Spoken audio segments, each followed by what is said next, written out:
Secangkir Sabda. Hangatkan harimu bersama Sabda Tuhan.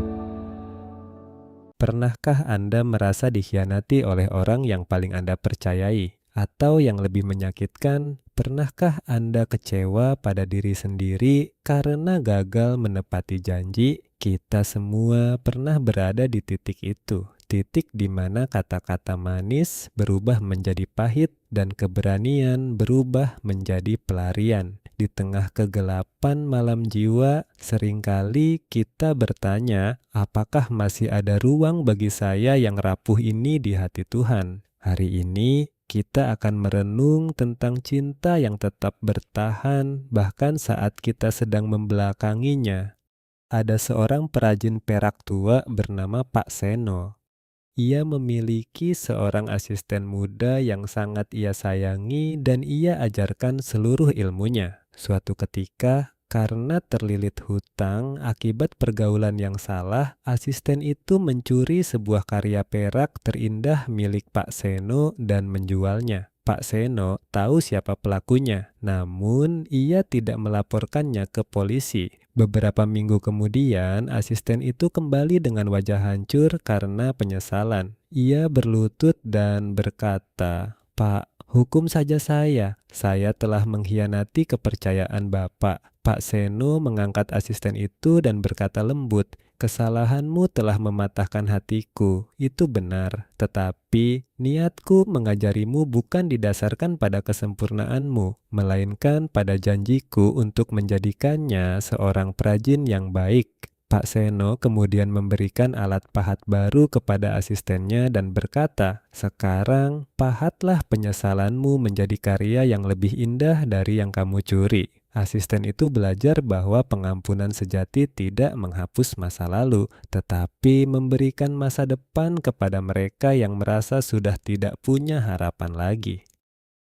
Kisah ini membawa kita ke meja perjamuan terakhir dalam Yohanes 13. Suasana malam itu sangat mencekam. Yesus merasa terharu dan berkata, "Salah seorang di antara kamu akan menyerahkan aku." Di sana ada Yudas yang menyerah pada keserakahan dan Petrus yang menyerah pada ketakutan. Yesus tahu segalanya. Ia tahu Petrus akan menyangkalnya 3 kali. Secara teologis, ini adalah momen yang sangat manusiawi sekaligus ilahi. Yesus tidak memarahi mereka. Ia justru memberikan dirinya sebagai kurban. Nabi Yeremia dalam Yeremia 8 dan 9 pernah meratapi bangsa yang penuh tipu daya dan pengkhianatan. Ia menangis karena luka putri bangsanya yang tidak kunjung sembuh. Namun dalam Yesaya 49 kita mendengar suara hamba Tuhan yang terpilih. Tuhan berkata bahwa sejak dalam kandungan kita telah dipanggil. Tugas sang hamba bukan hanya memulihkan yang benar, tapi juga menjadi terang bagi bangsa-bangsa. Meskipun kita sering merasa lelah dan sia-sia, Tuhan tetap menjadikan kita anak panah yang runcing di tangannya.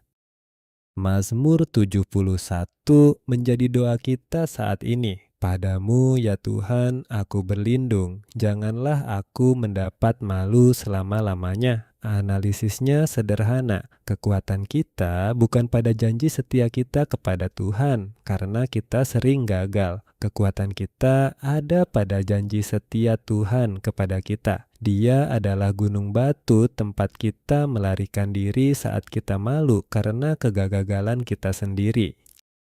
Bagaimana kita merespons kasih Tuhan yang tak tergoyahkan ini hari ini? Pertama, jujurlah pada kerapuhanmu, jangan bersembunyi di balik topeng kesucian. Tuhan sudah tahu isi hatimu, Dia hanya menunggu kejujuranmu. Kedua, berhenti menghakimi diri sendiri. Jika Tuhan saja bersedia mengampuni, siapakah Anda hingga terus menghukum diri sendiri secara berlebihan? Ketiga, jadilah Pak Seno bagi sesama. Berikan kesempatan kedua bagi mereka yang pernah mengecewakan Anda. Ingatlah, Anda pun hidup dari kesempatan kedua yang Tuhan berikan setiap pagi.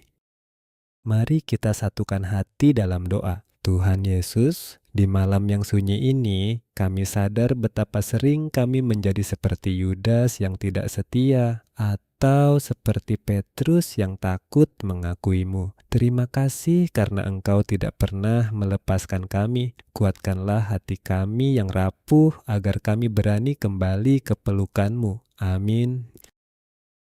Pernahkah Anda merasa Tuhan memberikan kesempatan kedua justru saat Anda merasa paling tidak layak? Mari bagikan syukur atau doa Anda di kolom komentar agar kita bisa saling menguatkan di pekan suci ini. Tuhan Yesus memberkati.